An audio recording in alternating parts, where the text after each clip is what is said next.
sa banal na kapangyarihan ng Diyos Amang nasa kalangitan na siyang lumikha ng langit at lupa.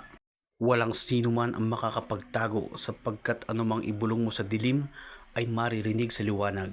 Anumang ibulong mo sa liwanag ay maririnig sa dilim. Walang lihim na hindi nayahayag, walang naitatago na hindi nabubunyag. Sa kapangyarihan ng Panginoon Diyos, lahat ay mailalantad.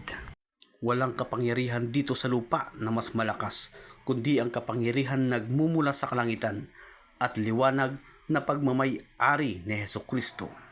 Kaya't bilang alipin ng Panginoong Ama Jesus Nazareno, inuutusan kitang magpasailalim sa kapangyarihang ipinagkaloob sa akin, sapagkat binigyan ako ng kapangyarihan upang apakan ang kapangyarihan niyo kung kinakailangan. Kaya't inuutusan kita, masamang espiritu, alisin mo anumang sakit na ipinagkaloob mo sa kapatid kong taong ito. Sa pangalan ni Jesus. Amen. Sige.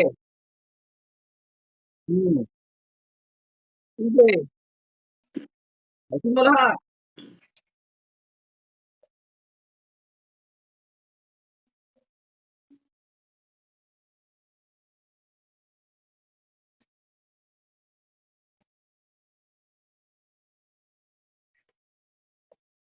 Pinawawalang bisa ko ang iyong kapangyarihan, Satanas.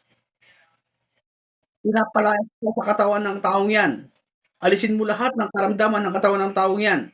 Hindi ko ito pinapahintulutan. Sa banal na kapangyarihan ng Panginoon Diyos, ay winawasak ko ang iyong kapangyarihan sa katawan niya. Sa pangalan ni Jesus. Amen.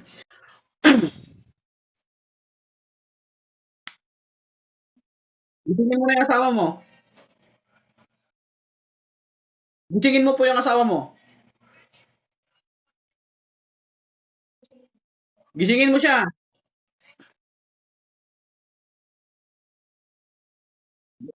Gisingin mo po. Kuya, makinig ka sa akin, kuya. Tapikin mo yung ulo niya. Ayan. Ano, bakit eh? Bakit tumiga ka? Okay na, kuya. Okay na, kuya. Bumalik na yung katawan niya. Espiritu niya. Bakit? Ko po, Ama, naway basbasan ng aking mga kamay. Ipagkaloob niyo na, Ama, dito sa tubig na ito ang kagalingan. Gawin niyo po itong kaliwater, Ama.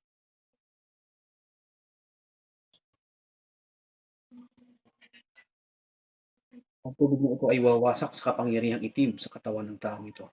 At lulusawin niya anumang sakit sa loob ng kanyang katawan. Inumin niyo po yan, ate, at magsusuka ka dyan.